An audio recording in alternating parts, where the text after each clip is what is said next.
You're watching the Oklahoma City Thunder Squad Show. I'm Tyler Jones, and we are going to talk about the biggest game of the NBA season so far as your Oklahoma City Thunder are set to take on the San Antonio Spurs tonight. And I'm going to tell you about Chet Holmgren, who is going to have a huge game tonight in terms of the public perception against San Antonio. I'm Jay Lamb. I'm going to talk about who's the X factor. This is Locked On's Thunder Squad Show, the twice-a-week show where Thunder talk gets real. No filters, no fluff, just raw takes, sharp opinions, and straight-up passion for the game, the way only Locked On Podcast Network knows how. Let's drop some dimes and squad up. The Thunder Squad Show starts now. Good, everybody. Welcome in to another edition of the Oklahoma City Thunder Squad Show. Tyler Jones, Rylan Stiles, Jeremy Lamb here with you on this Tuesday afternoon. Thanks for starting a brand new week with us here on the program, right here on the number one sports podcast network, the Locked On Podcast Network. We got a big show today as we're getting you all set for tonight's big matchup between the Thunder and the Spurs. Chet versus Wemby again. We'll also talk about who could step up, who could be an X factor for Oklahoma City. Jay will also back on the floor as well. We'll talk about everything you need to know coming up in just a matter of moments. Let's begin with the matchup this evening, the Thunder and the Spurs. Oklahoma City yet to beat San Antonio this season, an 0-3 record with a loss coming in the NBA Cup semifinal, a loss on Christmas Day at home, and then in between that, they lost in San Antonio to the Spurs. And now Oklahoma City is looking to end this losing streak as San Antonio has had their way with OKC. There's been a lot of headlines, as you would think, that have come from this series so far this year. Everything from SGA talking about San Antonio potentially being better than them to a new rivalry brewing in the NBA, as well as the talk about Chet and Wemby, which we'll get to coming up later on the show. But Jeremy, let's start with you here. How important is it for Oklahoma City to end this losing streak against San Antonio and get this win tonight? I wouldn't say it's super important. I would say it's definitely parts of the game that are important.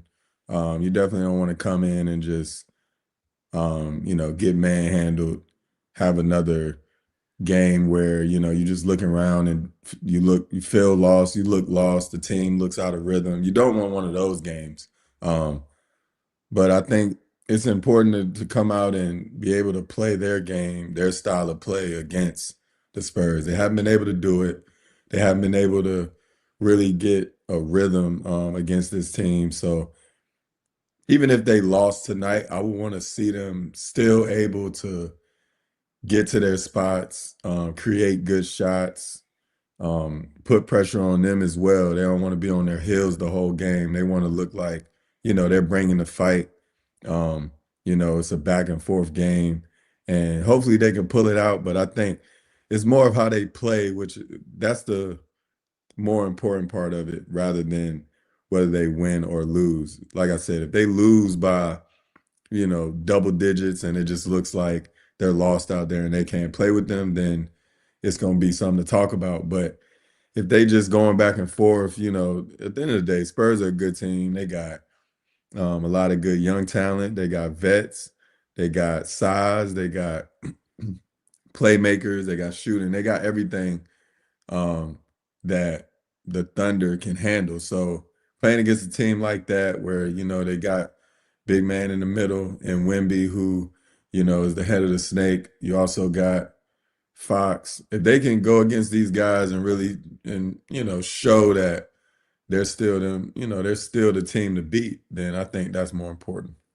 Today's show is brought to you by GameTime. Download the GameTime app, create an account, and use code LOCKEDONNBA for $20 off your first purchase. Rylan, let's go to you now. Welcome in. Rylan, this game tonight, we have talked over the last couple of weeks when Oklahoma City has not played as well as they have to start the season. Through that skid they went on, much of the discussion was that this team was disinterested, that they had been kind of bored. Human nature. Not pointing any blame, just it happened. and we saw Jalen Williams admit as much, pretty much, that, hey, we're not superhuman. Tonight, I think this team's going to have their eyes peeled and everything like locked in. No pun intended, locked on. Because like this one they've had circled for a while. This is a little different than the other ones. I can't imagine that being bored or checked out is going to be an excuse here. This is I think I'm expecting a playoff like atmosphere this evening. What say you? Yeah, I think that the fans are going to be really into this game, obviously. And the Thunder they don't have any excuses in that department, in the sense of they have to be up for this game. They have to be ready to go. They've seen the pictures now for 3 straight games of San Antonio looking like the team who wanted it more in those 3 games. By the same token, to Jeremy's point, though, they can't get out of character. That they are saying the right things, especially at shoot-around today with Alex Caruso talking about how this is another game, and you don't want to blow it out of proportion, and that they are really using this regular season to tool up for the postseason. And then that's fine to say. And, they'll be judged by what they do in the postseason, and they've earned that sort of grace. Now they'll be judged very harshly on what they do in the postseason because of this attitude in the regular season. But they're going to have to, I think, show something a bit more in the sense of competitiveness, in the sense of intensity in this game. This is not a team who can sneak up on you any longer after beating you for 3 straight. Now, to Jeremy's point again, losing this game is, of course, going to be bad for the collective fan base, but not bad for the team. I think that this collective fan base would want this game even more than the Thunder themselves individually do, because at the end of the day, it is just one game in an 82-game season, and you can't look at it as anything more than that. You've got to stay to your identity, and their identity all of this regime has been 0-0, 1 of 82, that kind of approach. So they're going to take that same approach. But I do think that this game holds a lot of weight for us in the media, for fans around the NBA, and what that'll shape up. And the reality for OKC is another reason to approach it similarly to how you have in the past is because if there's nothing you can do anymore. Like, you cannot put the toothpaste back in the tube. Even a win today does not wipe away the 3 games, 2 of which you got blown out of the gym. That's still going to be a talking point for this team. They've already lost the tiebreaker this season to San Antonio. They've already let the narrative become that the Spurs are going to make a problem out of them. The only thing that a win tonight can do is have a sigh of relief for your fan base. And there's something to be said for that. But ultimately, those are the extents of the stakes, because you're not going to get the national media to sway back to the Thunder being overwhelming favorites based upon 1 win. Jeremy, let's talk about the game itself. The Thunder in these matchups. We'll talk plenty about Chet coming up later. We've seen him struggle against San Antonio. Rebounding's been an issue. 3-point shooting has been an issue in these games against San Antonio here. What's kind of a key to victory? What's something in particular you'd like to see the Thunder improve tonight in order to beat San Antonio from what they've done in the past? I think it just comes down to making shots. It's a make or miss league. I feel like they always gonna work hard on defense. But it's just, as a human, if you missing all your shots, it gets harder and harder to really give your all on the other end, possession after possession. So I think it comes down to they got to hit those open shots. I feel like you said, they shot terrible from 3. The other team, it was a lot of long rebounds. The Spurs was able to, get their hands on the long rebounds and get out and run. But if they had to hit a couple more of them shots, it would have helped the rebounding numbers. It would have helped them being able to get back, set their defense. So I think, like I said, they're going to compete defensively, but it comes down to, making those open shots. Once J-Dub or Shai collapse the defense, even A.J. Mitchell, if he's in there, they collapse in the defense, creating open shots. You got to knock those down just, for the team. And then sometimes I feel like they overpass.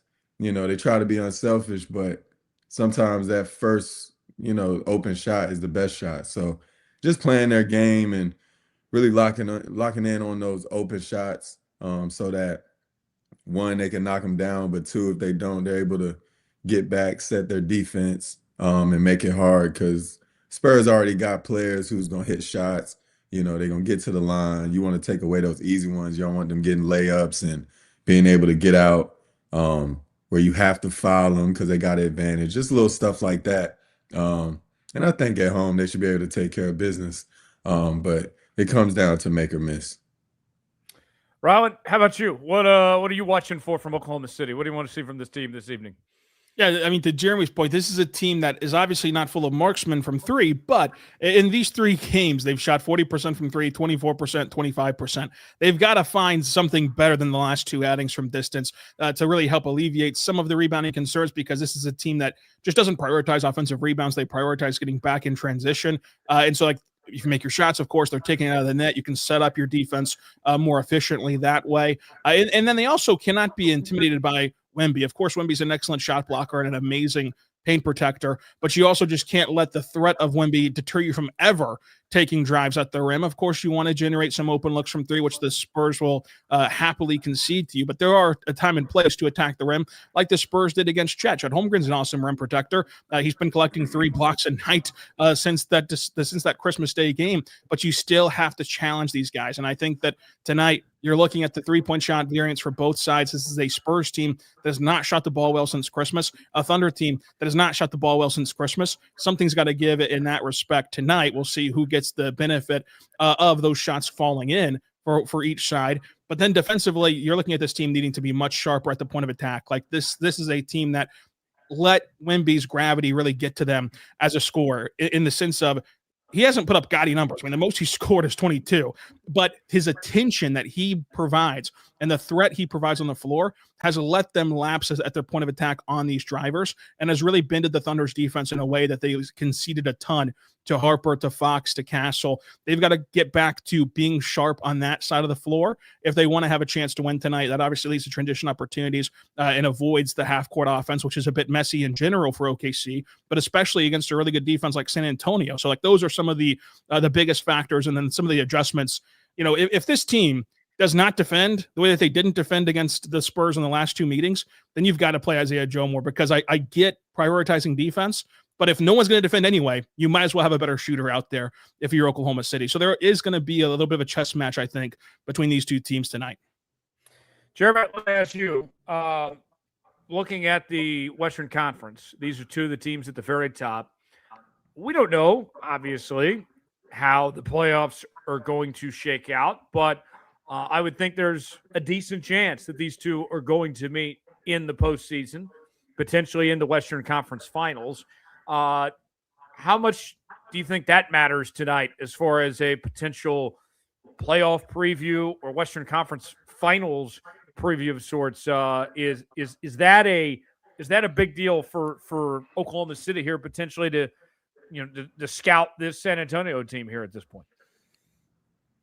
Yeah, I mean, not just depending on this game, because they probably scouting them, right now, whether they playing them or not. I don't think the game really got to do nothing with that. I just think it's good for fans, it's good for the media, it's good for a storyline.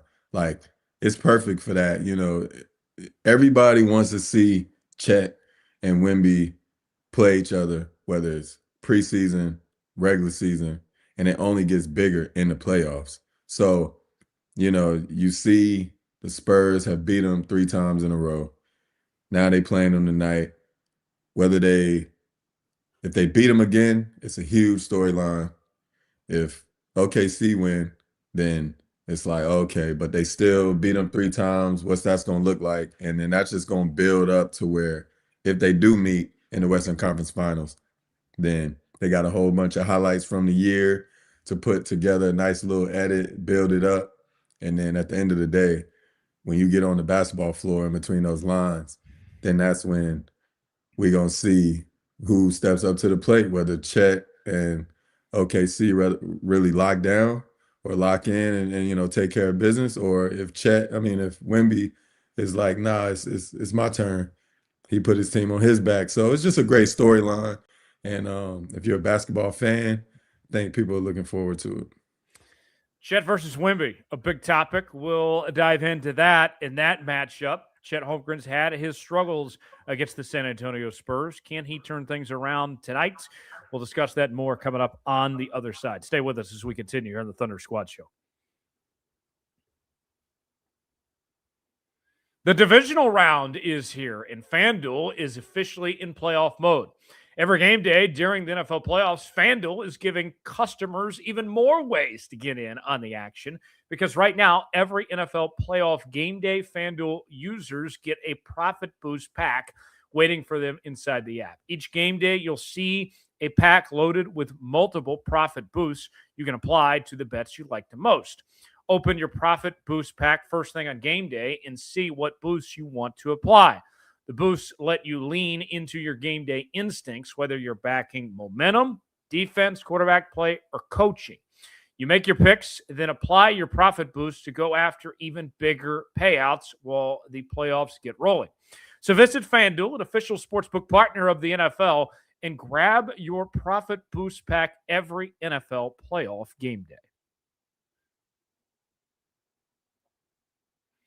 Welcome back. Thunder Squad Show rolls on. Tyler Jones, Rylan Stiles, Jeremy Lamb back here with you now. And we want to thank you for making the Locked On Thunder podcast your first listen of the day. And thank you for making the Locked On the #1 sports podcast network. If you haven't already, go check out the Everydayer Club.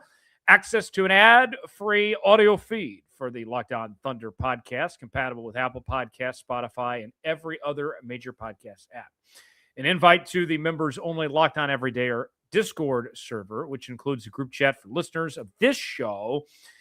And if you want to interact with Rylan, that's the place you can do so, folks. All you have to do is go to lockedonthunder.supercast.com, or you can tap the link in the show notes to learn more, to be a part of the Everydayer Club. All right, Chet versus Wemby. Rylan, let's start with you in this one here. A lot has been made about these two. They do not like each other. They do not speak about each other much either.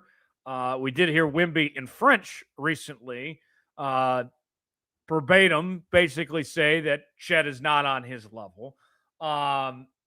This has been something that the league has tried to push, a narrative before they even played each other in a live NBA game. And now, Rylan, I think we have something legitimate here brewing between these two. Yeah, I mean, like it or not, this thing is real for the sake of storylines, for the sake of narratives, and it's nothing that either side has done to one another to make that happen. But it is the truth, and I think that when you look at Chet, he had 3 straight awful games against San Antonio, and the 2 on Christmas week you can explain away as like he had back spasms and he was dealing with a really bad respiratory illness that you could just see he physically could not do the things he's done since Christmas Day because of those 2 ailments. But he's been playing some great basketball since Christmas Day, and there is no more of those kind of explanations laying around for him tonight. So tonight's going to be a big deal. It's been awesome to see Chet Holmgren really find his stride since Christmas Day, and he's been something that has been a constant for this team all year with his offensive uptick. But since Christmas Day, he's gotten back to being an elite shot blocker with these numbers, and you've seen him just look like a more aggressive player, getting more rebounds, getting putbacks off of those second chance opportunities offensively. He's done a lot for this roster, and the reality is for Chet, it's one thing to do it in the stretch of games where you've played some bad teams and only a couple above 500 rosters. It's another thing to do it on national TV against Wemby. And so this is kind of the almost no-win position for the Thunder that they've put themselves in. Nobody should feel sorry for them. But, again, this win or a good day from Chet doesn't wipe away the previous 3, but at least kind of tames the narrative a bit if he can have a good game today. If he has a bad game today, though, then all of a sudden those narratives only heighten. However, you look at it, and since Christmas Day, he's played in 8 games, and he's averaged, he's averaged 19 points per game, 3 blocks per game, 10 rebounds per game, almost 2 assists a night, and as well as a steal a night, while shooting 60% from the floor and 33% from 3. He's playing really good basketball, and this whole thing is building up to tonight. He's got to have a really good game tonight in the court of public opinion to kind of shape some of the narratives around him. Jeremy, let me ask you this. For as much that has been made about this being Chet versus Wemby, What would you advise Chet if Chet came up to Jeremy Lamb, was asking, how do I approach this? Should he be thinking about Wemby, or should this be about taking on the Spurs here? If you were advising him, would you tell him to reach for that motivation of comparing himself to Wemby here? What would you say? I definitely wouldn't tell him to compare himself. At the end of the day, I would tell him definitely, he not backing down from nobody. I'll tell him, you're not backing down from nobody. Obviously, the media and all that, they're going to take the storylines where they want to take it. It makes it interesting, whatever. But at the end of the day, you can't be thinking about how can I be better than Wemby, or how can I do what Wemby do. He gotta compete with himself. He gotta know, like, every day. I would tell him, like, you try to get better, as Chet.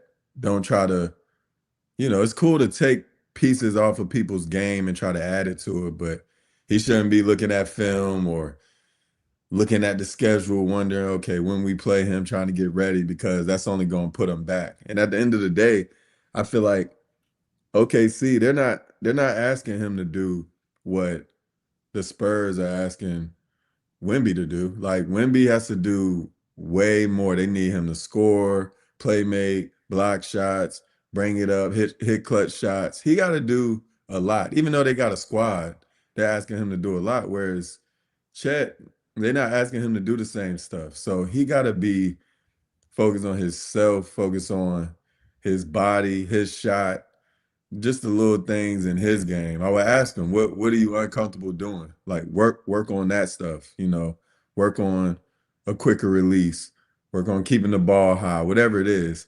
That's what I would tell him to do. But yeah, definitely don't focus on him and Wemby's little back and forth. Because at the end of the day, he know after winning the championship, it's a team sport. It's not going to be his night every night. He might have 4 blocks and 11 points. That could be just as effective as 1 block and 23 points, with the role that he plays. So as long as he just stay focused, look in the mirror, and don't worry about anybody else, I would tell him, he's going to be just fine. Rylan, those games that Chet played against San Antonio previously were some of his worst games of the entire season. But going into tonight, statistically speaking, we've seen Chet Holmgren play some better basketball within recent weeks. I mean, you go to the very next game after the Christmas loss to San Antonio, you had 29 against Philadelphia, for example. Or you go back a few days ago to that Utah game, 23 points. The game against the Heat just a few days ago, double-double, 16 points, 10 rebounds. Like, for Chet here, I think it's fascinating going into this one that he's not entering this game playing bad basketball by any stretch. Like, this is not him walking in on a slump of sorts. Like, we're looking at Chet going into this game. I don't know if hot streak's the right word, but going in with some momentum of sorts. Like, him being cold or something is not an excuse here.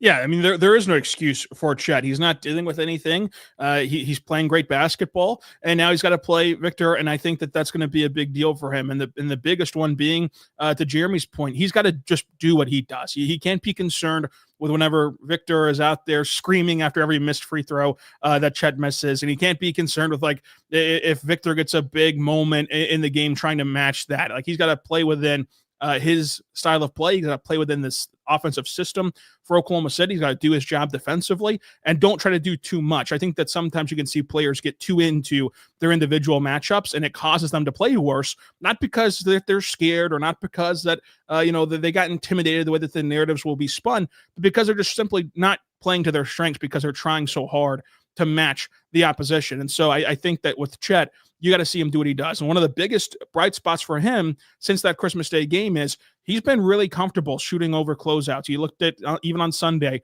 that jab step 3 over Andrew Wiggins. That's a scenario that the Spurs are going to put him in a ton. And that's where he shied away against San Antonio these first 3 games. Whenever he saw a Harrison Barnes close out, despite having the size advantage and the ability to get a shot off, he hesitated, then drove into traffic, and it just ruined his offensive day. He's got to just be confident, let it fly, be aggressive, and play his style of basketball. I think that those are the biggest things for him in this game. But of course, if he has a bad game, again, there is no underlying issue with him right now. He's playing great basketball. If he has a bad game, then it will be a big Spurs problem. It will be a big Wemby problem that you're going to have to talk about on Thursday. So he's in control right now of what's going to be said about him after the game, and let's see what he does with it. Yeah, we'll see how it all plays out for Chet Holmgren here. You're watching the Thunder Squad Show. Tyler Jones, Rylan Stiles, Jeremy Lamb here with you as we're talking all things Thunder Spurs. Big matchup tonight in prime time on NBC, also on Peacock.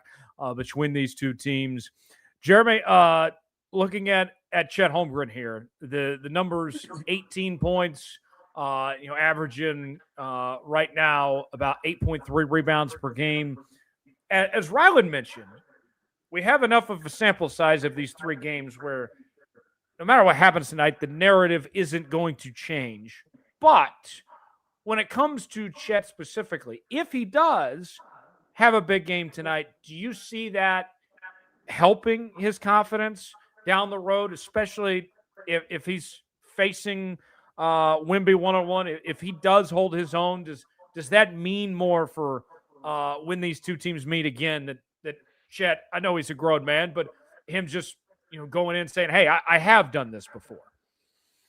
Yeah, I think it would mean a lot for him individually for sure, because he doesn't lack confidence, and he still, know who he is. But at the end of the day, if you keep running up into somebody and you're not, playing well, it can mess with your mind. It can mess with your confidence. So for him to come out and have a big game, not let all the outside stuff get to him, but understand that at the end of the day, everybody tie their shoes the same way. He's confident in his game and what he can do.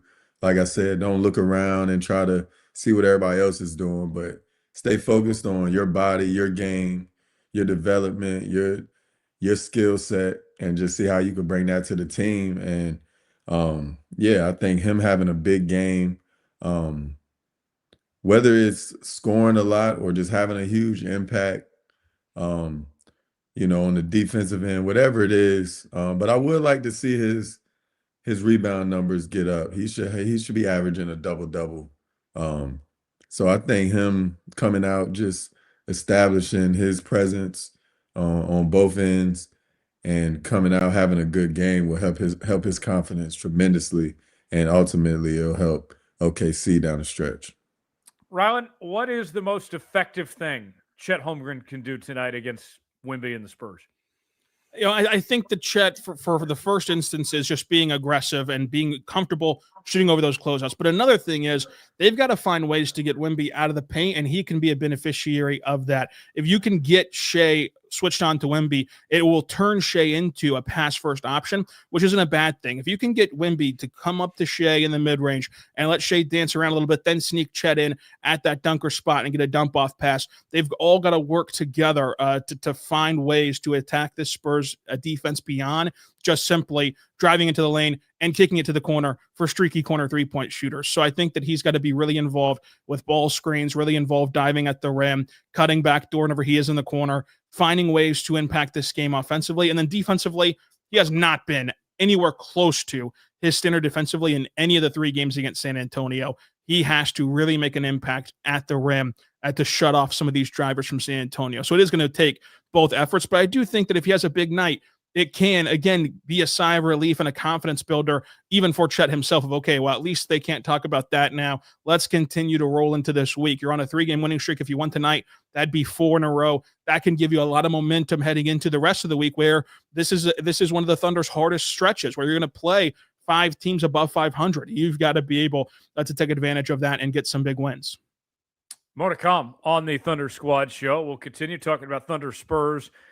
Who could be an X factor for Oklahoma City tonight and maybe going forward for this team beyond the typical guys we always talk about? We'll discuss that. Also, Jay Will back on the floor. We'll get some information to you and some thoughts on that coming up in our final segment as well. Halfway home, stay with us as we roll along here on the Thunder Squad show.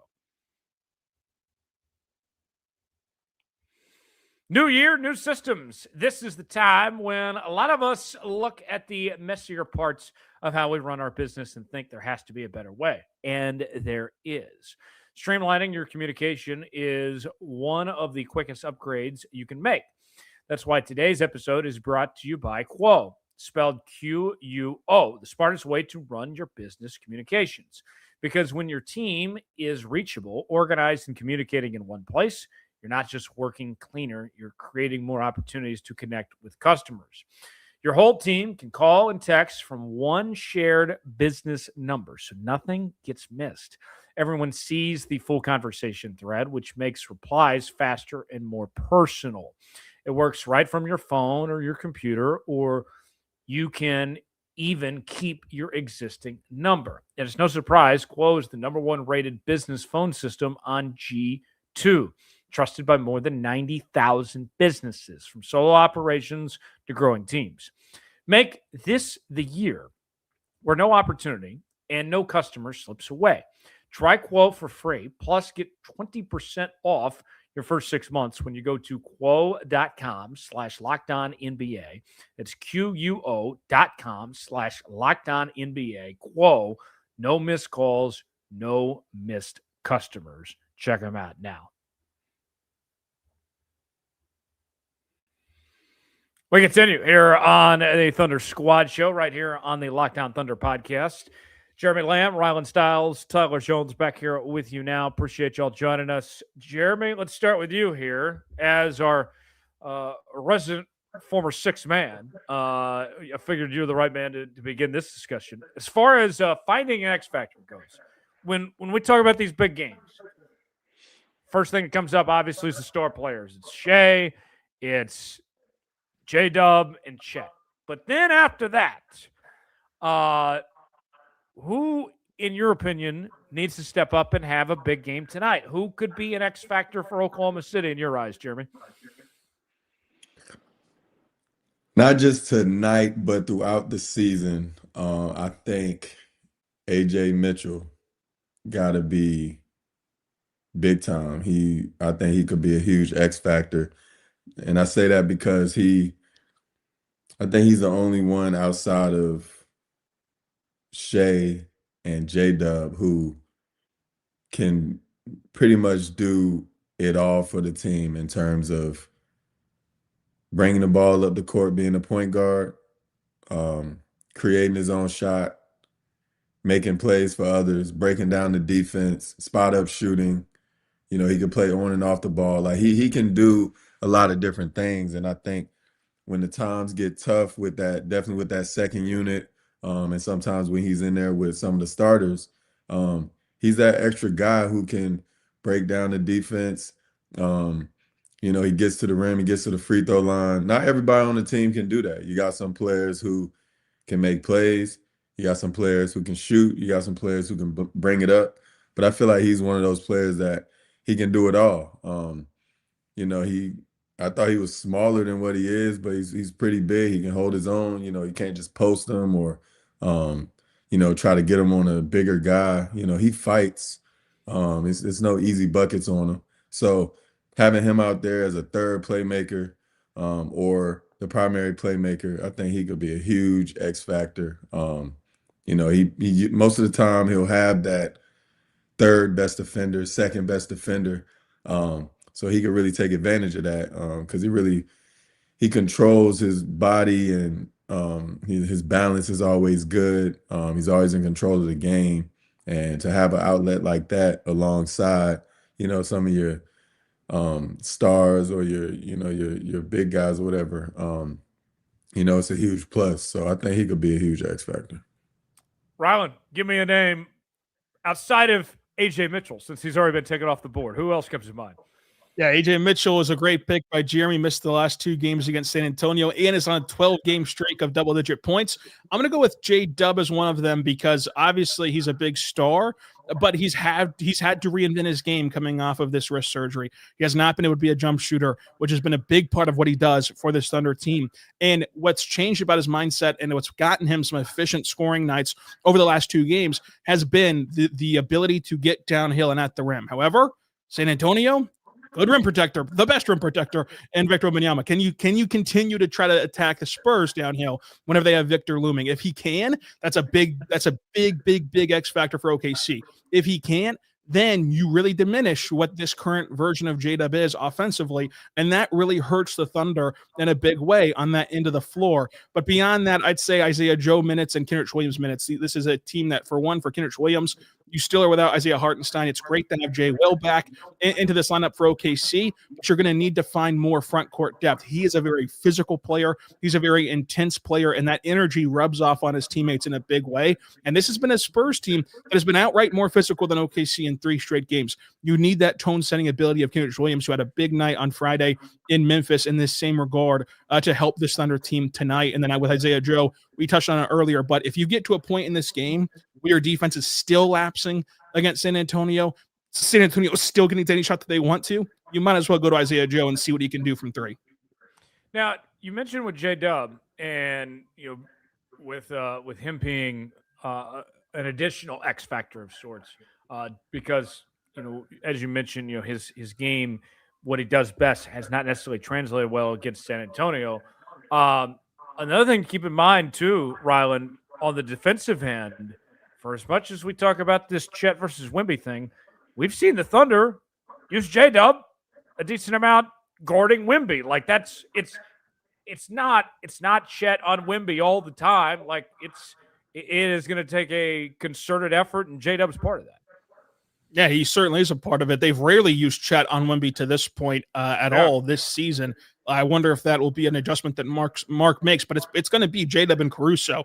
Those 2 guys as the primary point of attack for Victor. And to the point of Mark, they have kept Wemby from having massive scoring nights. He's only been above 15 points in just 2 of these 3 games, and his highest total would be 22, 23. So you look at it, and they've pushed him away from the basket. He has hit some difficult jump shots, but he hasn't had these gaudy numbers offensively because of the way that J-Dub and Caruso can push him further away from the basket and not let him get these comfortable shots at the rim. So it's a big deal there. Offensively, obviously, there's going to be some question marks, as we mentioned, but he's got to be able to do the little things right, utilizing his frame to get rebounds at a high clip for his size. And then he's been a really good facilitator for this team. That's been consistent throughout all of his offensive struggles. He's always been facilitating with 5+ assists in all but 2 of the games since he's returned. He's got to continue to do that as well and start that blender for OKC's half-court offense. I was thinking about this when we look at the situation Oklahoma City's in tonight. All right. This is a Thunder team that comes in pretty decent, actually, on the injury front, believe it or not. The only big name that's out is Isaiah Hartenstein. And with a game like this, we mentioned of just what's potentially we're looking at. Maybe it's a conference finals preview or, 2 of the best teams in the West and everything, national TV game, all that stuff. You guys know how it is. Jeremy, with just that, all that in mind here, with knowing the stage and who's out there, when we talk about X factors, I would think that this is a big opportunity for some of these guys. Like, hey, if I step up tonight, I'm making my case that I deserve some of those quality minutes in some of these bigger games, these bigger moments here. Yeah, you definitely want to show up big at the biggest moments, and it's inevitable for a coach, the coaching staff, your teammates to not realize or not remember, a big time game that you played big time in. It's not just a regular game. And people could say all they want, like, oh, it's just another game, it's 182. But at the end of the day, this got a little more to it. And if you're competitive as they are, they are a competitive team. They want to remain champions. They're not okay with just one championship. They want to keep winning. They want to keep experiencing winning with each other. So it adds a little more. They definitely are going to be ready for the game. I feel like if you come out, especially if you're a player who, yeah, you're trying to get some minutes and really try to make your way through the league and get some consistent minutes, you definitely gonna come out with a lot of energy, a lot of passion, a lot of aggressiveness. Just because, like I said, if you're a competitor, you want to be on that stage. You want to play against the best, and this is the perfect time, the perfect opportunity to do it. Against a team who y'all struggle with. You might be looking for some juice here and there, a pick me up, whatever it is. And if somebody can come off the bench and do that, everybody's going to know that, you're ready to play, whether it's a big game, small game, playoffs, regular season, no matter where it is, that you're going to step up to the challenge. And those are the best teammates and guys to be around when somebody going to step in a battle with you and fight. No matter if you got bumps and bruises, no matter what game it is. So hopefully they do that. Rylan, let me ask you this. For as much as everybody talks about San Antonio and Wemby, he's not the only reason they're here. That is a much improved team as a whole with the talent they've put around him. When you look at this matchup, who do you think the Thunder need to account for, and what are some potential matchups? Who are some guys defensively that need to step up on when they're going up against other guys not named Wemby? What are you watching for in that sense? Yeah, well, that's the biggest thing about San Antonio is like you look at how the Thunder have tried to stop them. They've used the same game plan that they've used against other stars like Nikola Jokic, like Luka Doncic, like Kyrie Irving. They force him to not be a scorer, and they are conceding other shots that are wide open. And for example, in the 24 playoffs, it did get the Thunder beat because PJ Washington and Derrick Jones Jr. went nuts from three. That you were comfortable living with that from three.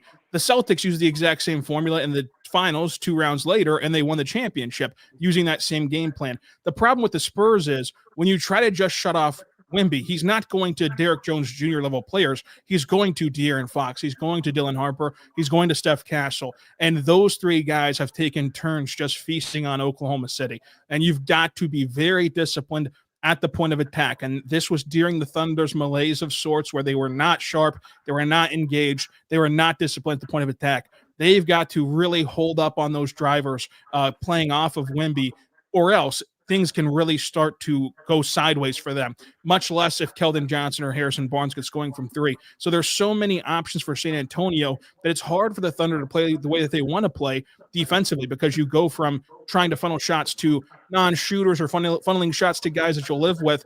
San Antonio, there's not a ton of guys that you're going to live with having a great look, and that's what's been beneficial for San Antonio to this point. But their point of attack defense has to be so much better. If Lou Dort plays tonight, he's got to be a lot better. Even Casey Wallace has to be a lot better than he was, and we know that these guys are capable of it. They're all NBA caliber guys defensively, and they've got to show that tonight and really slow down that big 3 guard room of Harper, Fox, and Castle.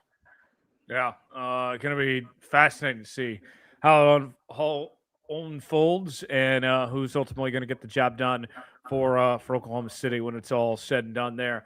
AJ Mitchell, Jeremy, you mentioned him as a guy that you're watching for this evening, and the way that he has played. I want to go back to him just for one more moment here.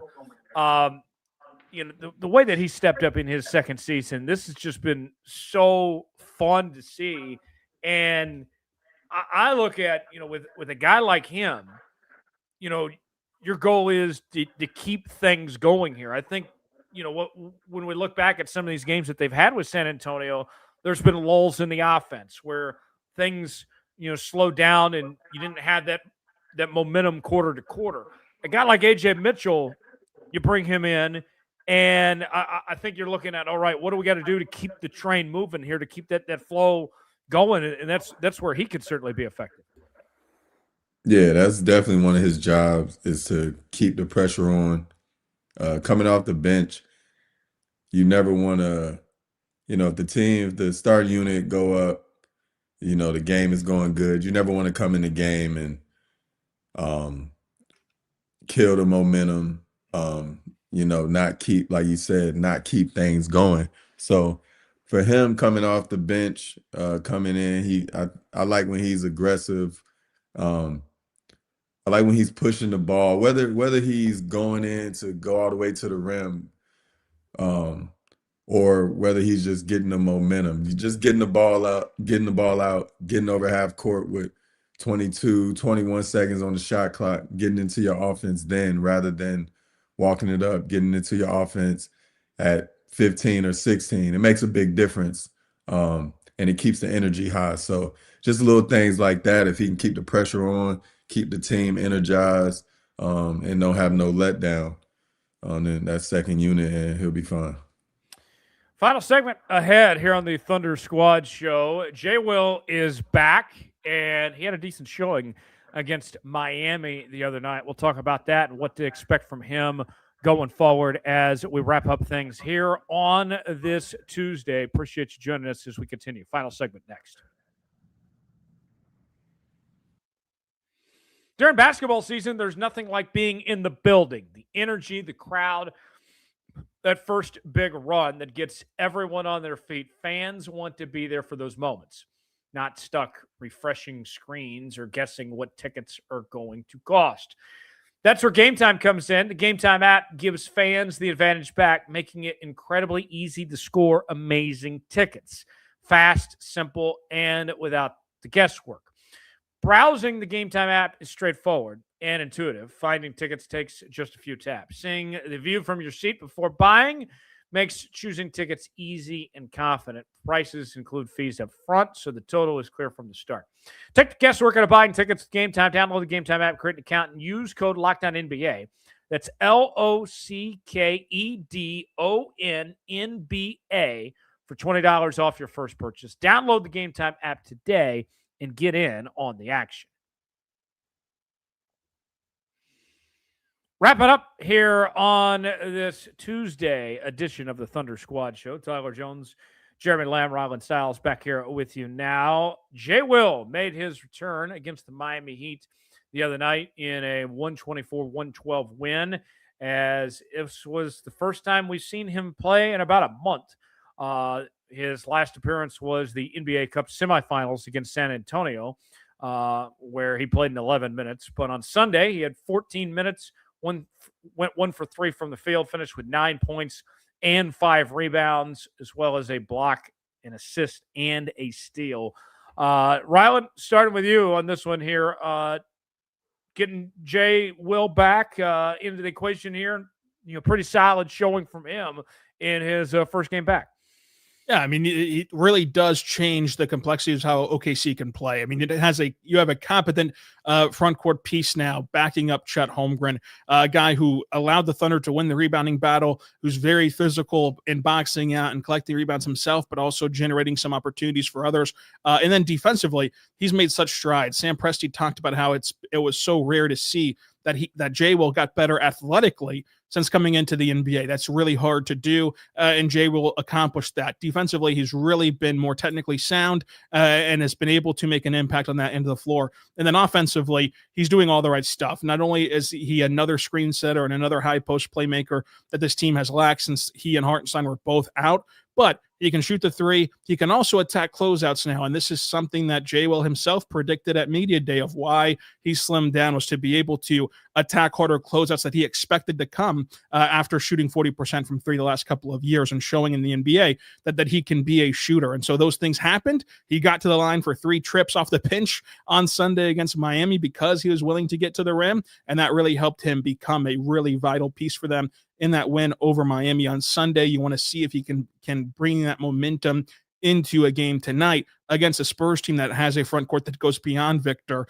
Whenever you're talking about Luke Cornett, and you're talking about Luke Kennard, I should say, and all these guys that they have on their team. So I think that whenever you look at it, J-Will's been much improved, and he's another guy that gives a lot of energy to this team. He's another guy who first 3 seconds of being in the game dove into the crowd on Sunday. Like it's impossible not to want to match his energy level if you're on the court with him. So it is a massive deal for OKC frankly, because you're not playing Brendan Carlson. And like, it's no shock that like Brendan Carlson's not good enough to be a rotational player in the NBA. And it was unfair to him to have to put him in that spot. But you saw how horrific the rim defense was whenever Chet was off the court. You saw how he's out of position a lot, and he took some ill-advised shots at times offensively, and he's not a good rebounder despite his size. So like, you now go in and upgrade your backup big man in a big way, especially in this stretch where you don't have Isaiah Hartenstein. It's a big deal.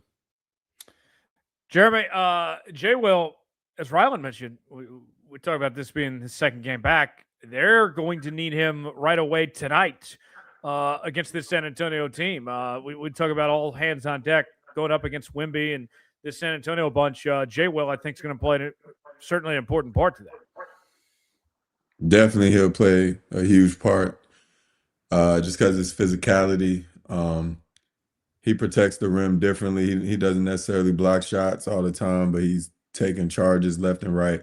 When you going in the paint, driving, when they're driving in the paint and he's in there, they're always tiptoeing around because he's just sitting there waiting to take the charge. He's very disciplined in terms of when he's going to step up or when he's going to kind of bait them and lay back to the big, because you don't want them getting easy drop-offs and stuff like that. It's going to happen over the course of the game just because, you're not going to get it perfect. Sometimes you got to step up and you got to rely on your help man to drop back to pick up yours. It doesn't always happen, but for him to be there, pick up the rebound and slack, protect the rim a little bit, it adds a little shooting as well off them pick and rolls. He adds a different dimension because of Shai coming off and he pops. It's a lot more space that big man got to cover. It stretches out the floor. If you don't get there, he's going to knock it down more times than not.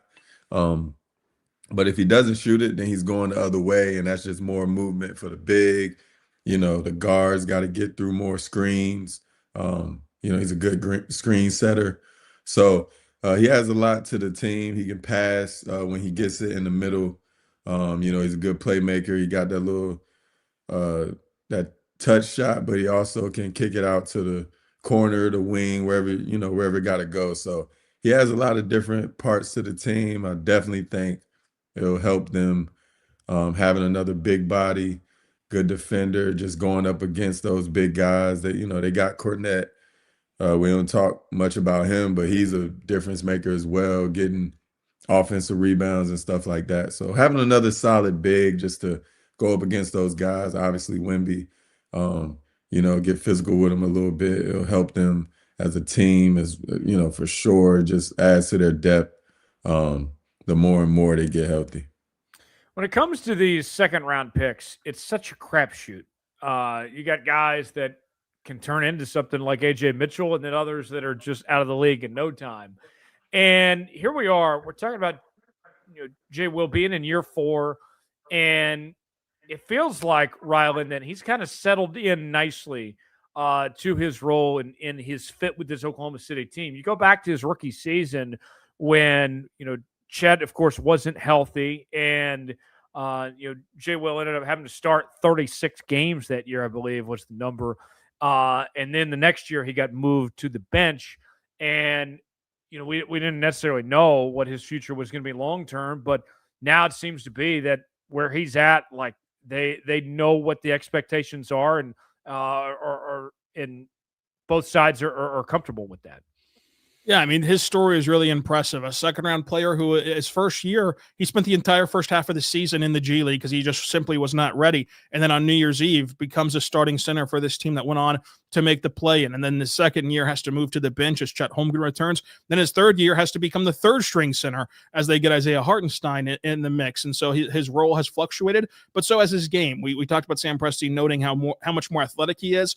But in college, he was a absolute non-shooter, did not shoot the ball even a lick at Arkansas. And all of a sudden in the NBA, it's one of his big calling cards, is being able to be a smaller center who can shoot the three. And it led to him being on the scouting report now as a guy you have to close out to. Whenever his first few years in the league, people just disregarded him because his college tape suggested he couldn't shoot until he actually did it from opening night as a rookie. So you look at him as a guy who's really made progress individually, and it's benefited the team. He's been an awesome playmaker for this team as a big man, which is something that the Thunder really prioritizes, having a lot of playmakers on the court and guys who can make the next pass.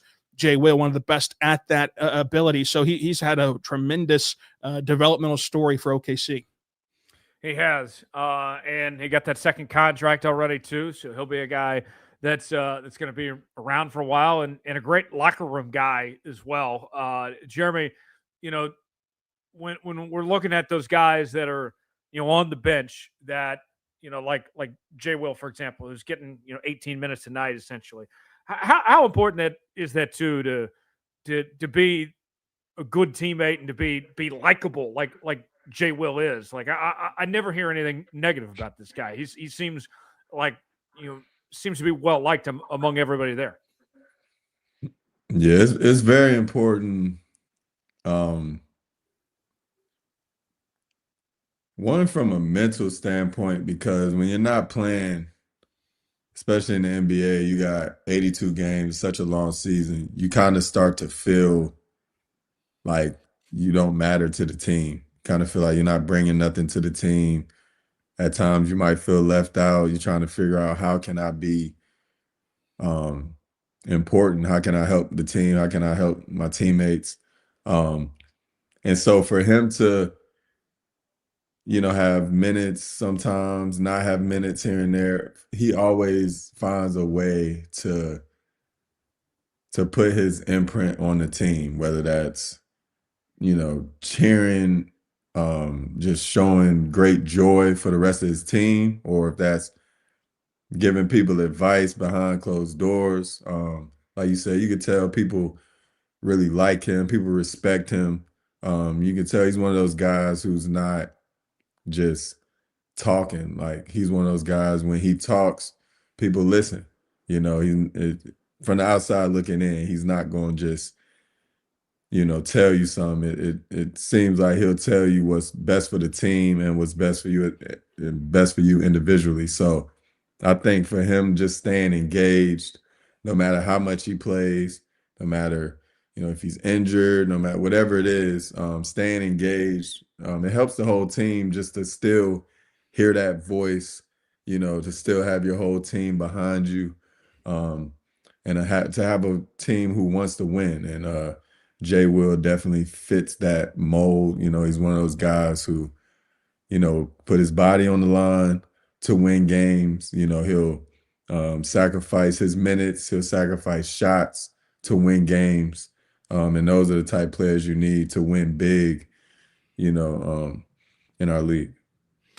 Folks, we want to thank you for tuning in to the Locked On Thunder podcast. Make sure to subscribe and follow the Locked On Thunder podcast so you get all the latest updates. If you never miss an episode, the Everydayer Club is built for you. Get a Locked On Thunder podcast ad-free, plus members-only Discord access and more. All you have to do is head to lockedonthunder.supercast.com to join the club. For those of you on video, we send you the first ever 24/7 national NBA YouTube channel. On audio, make sure your second listen, NBA Game Night on Locked On NBA. Check it out. lockedonthunder.supercast.com. All right, we got about 90 seconds left here before we wrap up. Guys, predictions for tonight. Rylan, I'll start with you. You got 30 seconds. Who wins? How's tonight's game play out? Yeah, no Lou Dort in this game, no Devin Vassell, no Isaiah Hartenstein. I think that San Antonio has to be considered in the driver's seat for this game, just because it's hard to depend on OKC and their shooting right now. And you look at it, and even since Christmas for the Thunder, who are on a 3-game winning streak, who have played some better basketball, their three-point shot has not came around except for one half, and that was the second half against Miami on Sunday when they shot 42% from three. They've got to go out there and prove that they have the ability to make the adjustments necessary to knock down shots and to find some consistent offense against San Antonio. And until they can prove that, it's hard to pick them to win. So I think that this is going to be a game that goes to San Antonio in the Paycom Center, but a much more competitive game than the previous two. Jeremy, who wins? I think OKC will start off slow. I think Spurs will come out and start fast. I think OKC will end up calling the first timeout to gather themselves, and OKC gonna end up pulling it out. I like Oklahoma City tonight to put this game away in the fourth quarter. I think this is close for a while, but they insert their will and don't lose this one tonight. We'll see how it plays out. Rylan, you got more coverage of this game tonight as well as other stuff going on the channel the next few days. Yeah, for sure. We're going to be, of course, recapping this game on tomorrow's show on Locked On Thunder. We also have Brendan Rabar stopping by on Thursday to get you set for that game against Houston. We'll recap that game on Houston on Friday, and then on Sunday, a bonus show recapping the Heat game to get you set for the Martin Luther King Jr. date with the Cavs on Monday. So plenty more coming on Locked On Thunder, plus our squad show Thursday at 3:30 p.m. Central. So it'll be a lot of fun to break this all down. Can't wait. We will see you all on Thursday. For Jeremy Lamb, Rylan Stiles, I'm Tyler Jones. Thanks for joining us, everybody. Enjoy the game tonight. Keep it locked in right here to the Thunder on the Thunder Squad Show. So long, everybody.